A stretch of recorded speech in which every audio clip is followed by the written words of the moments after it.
segundo día de la quinta Feria Internacional del Libro de Nueva York con Claudia Piñeiro, autora de Catedrales, de Elena Sabe, Las vidas de los jueves, un comunista en calzoncillos, es dramaturga, es escritora. ¿Cómo estás, Claudia? Hola, Eugenia, ¿cómo estás? Qué lindo encontrarte Sí. en Nueva York.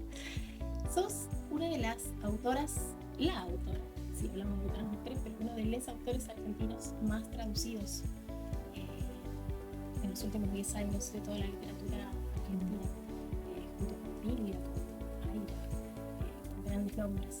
¿Cómo llegar a todos esos públicos?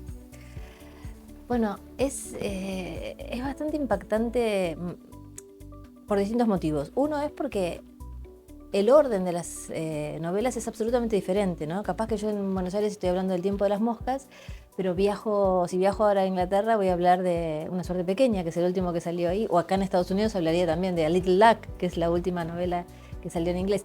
Y entonces hay como un renacer permanente de novelas que hay un orden cronológico que se rompe, porque en algunos países llegan de otra manera, ¿no?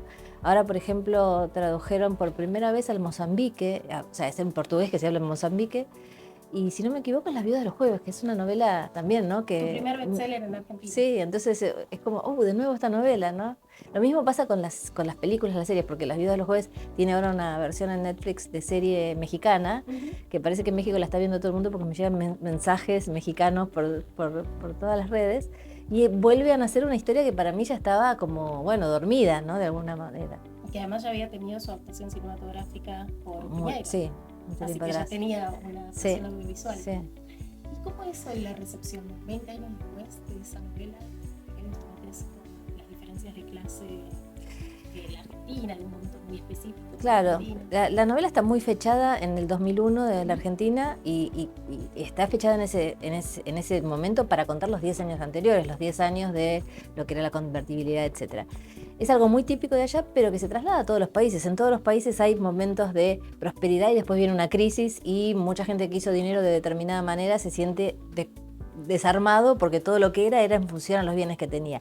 Ese tipo de crisis en otro momento, en otro país, etcétera, es muy reconocible. Y por ejemplo, ahora en México permanentemente me mandan mensajes que no tienen ni idea que yo lo escribí para el 2001, porque claro, la adaptación es adaptada al mundo mexicano. Entonces dicen, ay, qué bien retratada la hipocresía y el qué dirán y las apariencias y cómo la gente quiere vivir mostrando más de lo que tiene.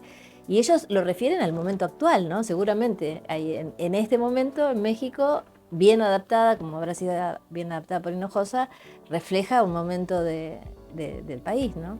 ¿Y cómo fue saltar al mercado anglosajón? Porque dentro del mundo de las traducciones, ser traducido en inglés te abre como un universo, o al menos históricamente. No, es así, además es difícil. Creo que ahora es el 4% de todo lo que se edita en el mundo anglosajón, el 4% son traducciones. Subió había un blog hace unos años. ¿Sí? Era 3. Me dijeron que subió un poquito, por eso va a ser 4 ahora. Pero en ese 4 está Murakami, Vargas Llosa, no sé, el que se te ocurra, ¿no? Entonces, entrar en ese 4 es muy difícil. Yo ya estaba traducida por una editorial, Bitter Lemon antes, que como es una editorial de género, porque es una editorial policial, las novelas hicieron su recorrido, pero lo que me pasó ahora con Charco, que es una editorial independiente y es una editorial pequeña, pero con mucho prestigio en el mundo anglosajón, a pesar de los pocos años que tiene. Charco Press con sede en Gran Bretaña. Sí, en Edimburgo, en Escocia, en Edimburgo. Y que es de Carolina Charco, que es una argentina, ¿no? Pero que vive allá hace muchos años. Gracias a esa traducción y que están, digamos, ellos muy bien posicionados como editorial y demás, hizo otros circuitos totalmente diferentes mis textos. Sobre todo lo que más me abrió camino es haber sido finalista, haber estado en la shortlist del Booker Prize, ¿no? Con Elena Sabe, que es la novela con la que nos conocimos hace tantos años. Fue la primera novela que yo presenté. Sí. Nunca jamás. Sí, que fuimos ahí en un auto lejísimos a presentar a Elena Sabe hace muchos años, en el 2007, cuando salió Elena Sabe. Ahora se tradujo hace unos años al inglés por Charco, y haber sido una de las 5 finalistas del Booker Prize me abrió muchísimos caminos por muchas cosas, ¿no? Primero porque te conocen en el mundo anglosajón, porque la gente se fija quiénes son los finalistas del Booker Prize. Pero además, en algunas lenguas donde quizás hay editoriales que no tienen lectores en español, un libro en inglés sí lo leen. Entonces me tradujeron al chino, al coreano, a algunas lenguas que yo no estaba traducida y entraron a partir de la traducción al inglés de Charco Press. Porque Así te que, traducen ya desde el inglés y desde el castellano. por lo menos te leen para decidir si les interesa o no el libro, porque a veces después puede ser que lo ideal sería que el traductor sea un traductor de español. No siempre sucede. Por ejemplo, cuando fui a Egipto me di cuenta, conversando con mi traductor que me lo presentan, que no habla español. Digo, ¿cómo mi traductor no habla español? Y ahí me di cuenta que traducía desde el inglés, que parece que en algunos países es común. Pero no me refiero a eso, sino a que la primera lectura, hay alguien que dice, quiero ese libro, me interesa esta historia, ese tiene que poderlo leer. Y a veces no hay lectores en español en las editoriales y sí en inglés, por supuesto. Me puso muy contenta esa nominación porque sabes que soy fan declarada de Elena Sabe y pensé que todo un mercado iba a leerte por primera vez a través de esa novela. Que Así no es. es la novela más tal vez representativa de tu obra. O sí, porque la verdad sí, que no, exacto, porque quiero decir, yo tengo libros muy diferentes, entonces ¿cuál es la más representativa? ¿Qué sé yo? Claro, no es de género policial. No es de género policial, sí. Y por eso ahora la segunda que se traduce por Charco Press es Una suerte pequeña, que es la más parecida en ese sentido a Elena Sabe, ¿no? Totalmente. Pocos libros me han hecho llorar de que me caiga la lágrima, uno de ellos ha sido Una suerte pequeña. Bueno, Una suerte pequeña traducida al inglés, ahora está girando y me mandaron no me acuerdo si era de Corea o de dónde, un señor que está al lado de un río y dice, toda esta agua salió de mis ojos después de haber leído Una suerte pequeña. Bueno, tanto en Elena Sabe como en Una suerte pequeña, vos le das representación a un tipo de madre que no suele ser representada en la literatura. Una que es una maternidad forzada, Elena Sabe, y otra, una mujer que después de una tragedia decide abandonar a su hijo. Enfrentarte con esas figuras como más controversiales, ¿qué es lo que te interesa más de poner en escena ese tipo de mujeres? Bueno, justamente romper el estereotipo de la madre que hemos leído, visto y demás en películas. Si bien en este último tiempo las dos sabemos que tengo un montón de colegas escritoras que están escribiendo sobre madres de este estilo, ¿no? O mujeres que no quieren ser madres también, que antes tampoco aparecían o aparecían desde la frustración, ¿no? Desde la cosa rara, no desde la decisión, la voluntad de no tener un hijo.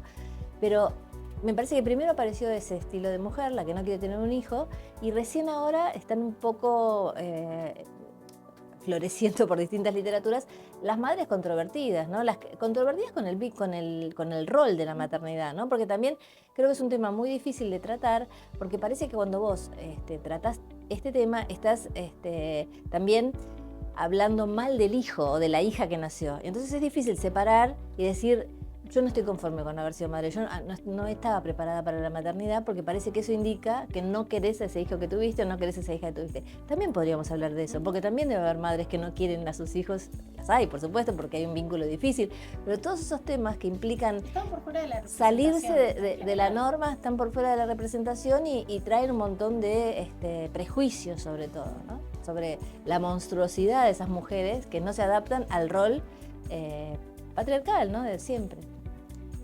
Vos te pusiste muy al hombro la militancia por el derecho a la interrupción voluntaria del embarazo en Argentina, que finalmente tenemos derecho al aborto después de muchos años, una gran deuda que tenía la democracia con las mujeres de nuestro país.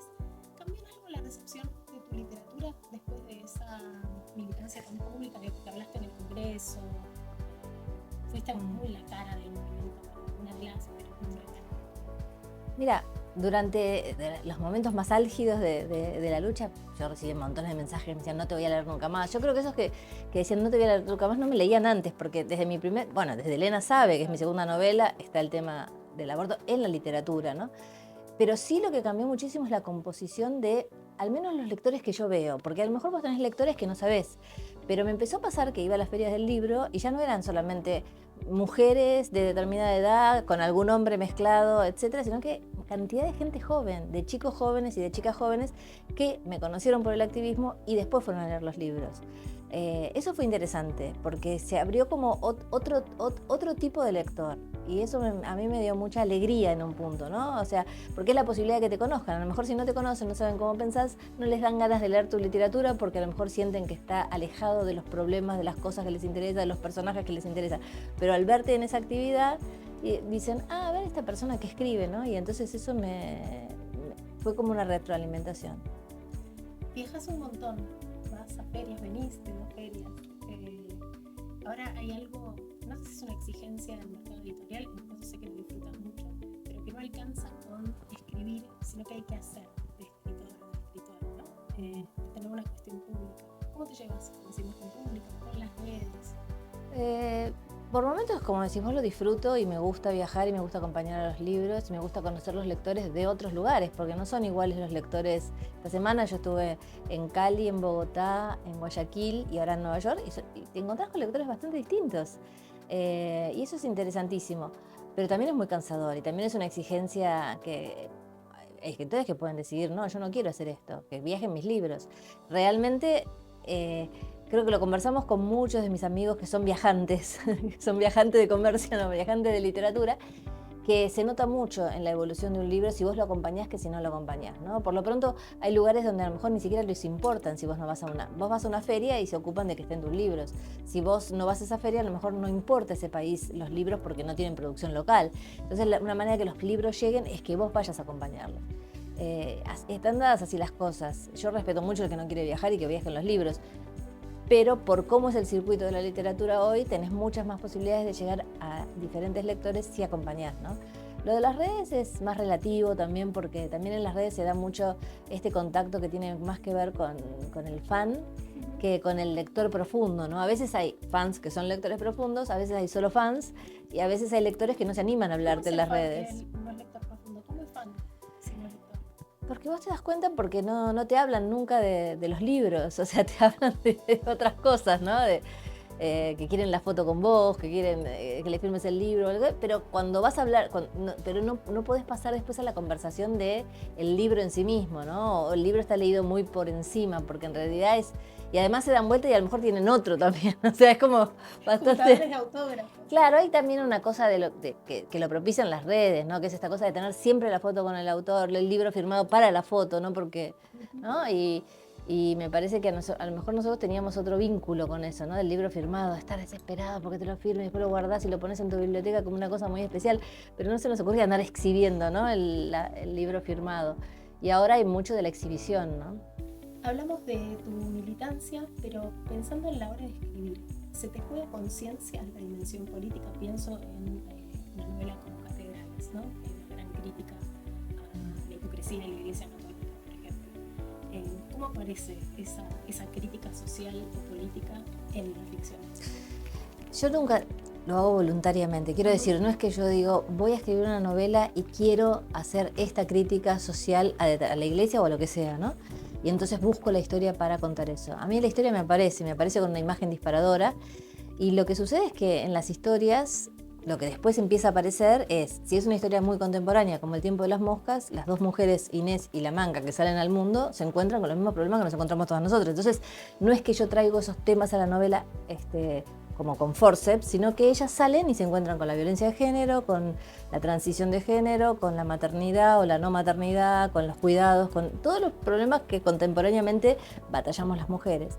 Y en el tema de Catedral es lo mismo. Incluso cuando yo la estaba escribiendo, yo la escribí cuando ya se estaba debatiendo la ley del aborto, y quería sacarla de ese lugar, sí lo de la Iglesia Católica, pero quería sacarlo del aborto porque parecía que era porque estaba... Pero era imposible, la historia iba para ahí, la imagen disparadora para mí, que era una chica que entraba a una iglesia y mojada y esperaba un reparo que no llegaba, la quería hacer ir para otro lado, iba siempre para ahí. Entonces dije, bueno, ¿será que tiene que ir para ahí?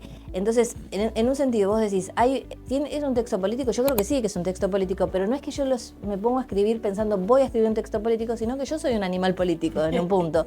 O sea, a mí me interesa la política no partidaria, la política como política, y me interesa determinados temas que se juegan en la política, y en algunos debates participo y en otros no participo.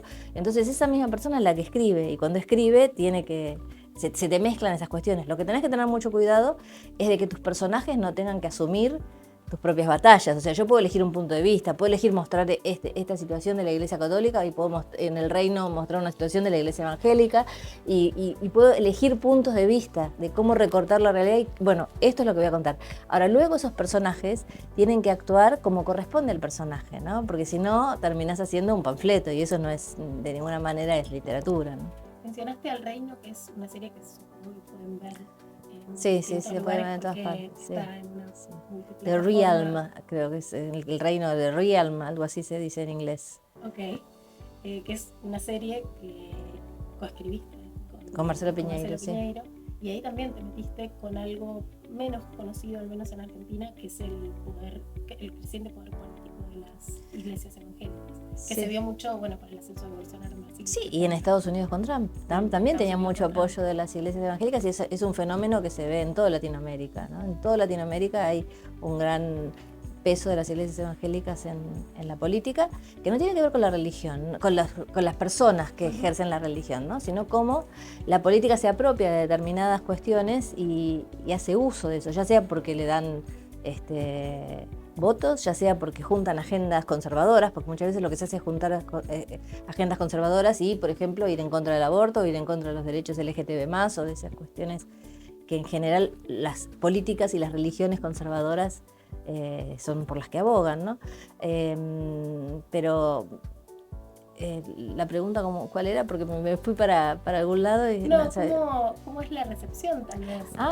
No, bueno, el reino, vos te acordarás que fue un escándalo cuando salió y fue un escándalo de todas partes y a mí lo que me dio pena es que se quedara solo en la cuestión religiosa, porque el reino hablaba de muchas otras cosas, no solamente de la cuestión religiosa y cómo se manipula a la gente a través de la religión para fines políticos, sino también de cómo lo mal que funciona la justicia, lo mal que funciona el sistema judicial cuando desaparece un niño o la cuestión de los menores, las cuestiones también de los servicios de inteligencia que influyen a veces de algunos países en otros países, ¿no? Y quiénes son los verdaderos dueños del mundo, nunca sabemos quién es el que manda finalmente.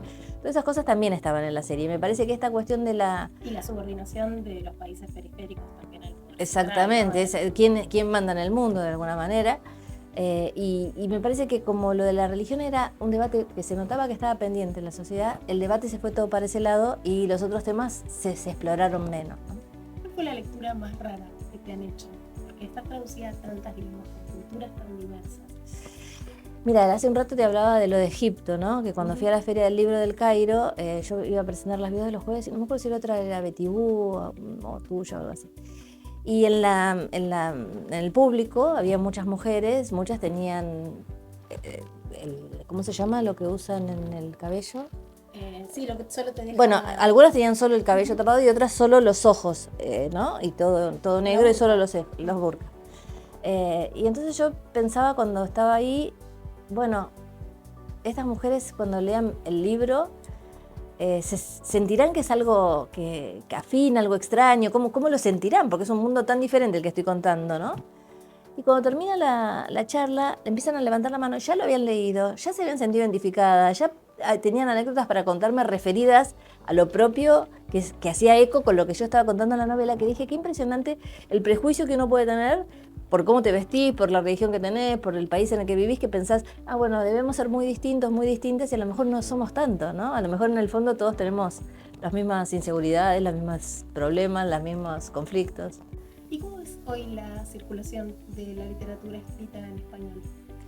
Digo, más allá de tu sí, en el lugar, mundo. Que es muy privilegiado, bueno, sabes la situación. Algunos te dicen que al mundo, que hay como cuestiones que fueron históricas, que en algún momento interesaba mucho a la literatura latinoamericana, cuando fue el boom latinoamericano, etcétera, y que todo lo latinoamericano se consumía en Europa y en Estados Unidos. García Márquez, Fuentes, Vargas Llosa, Cortázar, lo que se te ocurra. Y atrás de ellos todo lo demás, porque me acuerdo que una vez fuimos a una feria del libro en Francia y había toda una discusión porque a varios les cambiaban los títulos de los libros y le ponían la palabra tango. Por ejemplo, vos tenías La viuda de los jueves que bailan tango, ¿no? Algo para que se refiera a lo latinoamericano, ¿no? Y el mate, y el claro, mate, entonces había como una cosa folclórica de, bueno, eso pasó. Y hoy quizás a nivel global se miran más otras literaturas, ¿no? Mucha literatura del este, ¿no? De los países de Corea, de China, de India, y mucho también del África. No hay un boom latinoamericano. Me parece que de todos modos circula muchísimo la literatura en función a grandes autores y autoras sobre todo, que están circulando por todos lados, ¿no? Vos vas a cualquier lugar y encontrás libros de Mariana Enríquez, de Samantha Schweblin, de Gabriela Cabezón Cámara, de Selva Almada, de Camila Sosa Villada, de Dolores Reyes.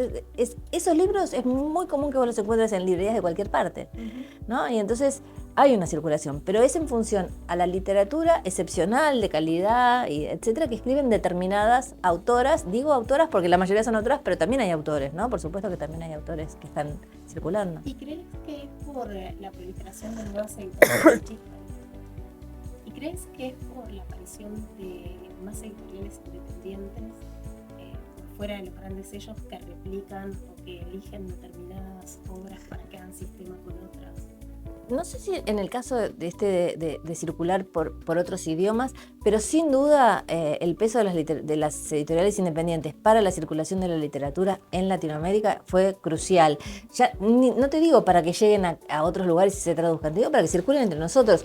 Hace tiempo atrás vos para leer a un uruguayo en Argentina, que era cruzar con el barco, te cruzabas con el barco y lo conseguías más fácil que si esperabas que vaya el libro a España, lo convalide la casa editorial española y vuelva. Entonces no leías a uruguayos porque no había esa convalidación. Lo mismo con cualquier otro país, digo Uruguay porque es el que tenemos al lado, ¿no? Absurdamente cerca. Y a partir de las editoriales independientes uno se empezaba a encontrar en las ferias con el editor que iba con los bolsos, con los libros, con otra plasticidad para acomodarte a las cuestiones. Ya no era necesario pedir autorización para tal autor. Entonces en una editorial grande había una cantidad de autores grandes que se traducían y había un montón de autores más chicos, que a lo mejor eran buenísimos, y no se traducían, porque no se puede traducir todo, pero en cambio el de la editorial chica se lleva sus 5 sellos del año, sus 5 libros del año, y empiezan a circular, y entonces uno está pendiente de qué editoriales chicas de México editaron qué, y otros de Colombia, y entonces empiezan a circular de una manera mucho más amable, mucho más transversal. Para mí fue un cambio absolutamente importante. Y nosotros tenemos la feria, la FEDE, que es la feria de editores, que es una cosa de un éxito impresionante, ¿no? O sea, la Feria del Libro en Buenos Aires tiene mucha gente, pero la FEDE, que es una feria más chica, de solo editoriales independientes, tiene una energía y una cosa que no podés, no sé, vos fuiste este año, pero no podés ni caminar por los pasillos de la cantidad de gente, y estás así, ¿no? Y estás así como desesperada, manoteando de todos lados libros que además se consiguen a bastante buen precio, porque las editoriales independientes tienen mejor precio en general. A mí me parece que le dio un aire y una vitalidad importantísima a la literatura latinoamericana, a las editoriales independientes. Vamos a estar en la mesa de cierre de la Feria del Libro de Nueva York hablando un poco de Latinoamérica como territorio de resistencias. Adelántanos un poquito, ¿qué vas a hablar? No, ¿qué vamos a hablar? ¿Qué me vas a preguntar?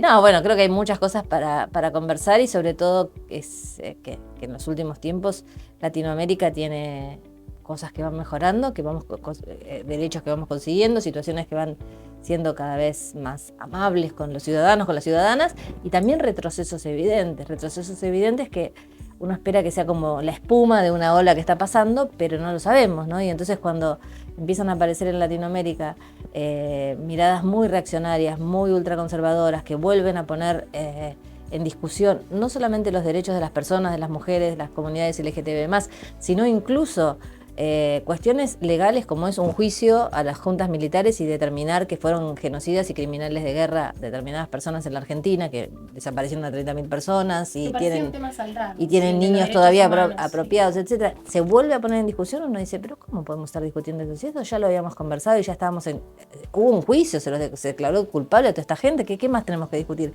Sin embargo, esta movida ultraconservadora, que no es solo en la Argentina, está muy fuerte, y entonces yo creo que hoy la resistencia es ahí, porque digamos que todos los derechos de las mujeres, que nosotros los hemos batallado, están, o sea, el problema es que si se cae esto otro, se cae todo, ¿no? O sea, por supuesto que seguiremos, si alguien viene a discutir eso, lo seguiremos defendiendo, pero lo otro está como en la base de la sociedad, ¿no? Si empezamos a discutir quiénes mataron a quiénes y si estaban esas muertes permitidas o no, y el método con los que lo mataron, eso ya no podés discutir ninguna otra cosa, ¿no? Me parece que de ahí no hay que pararse, hay que poner todas las fuerzas ahí y resistir.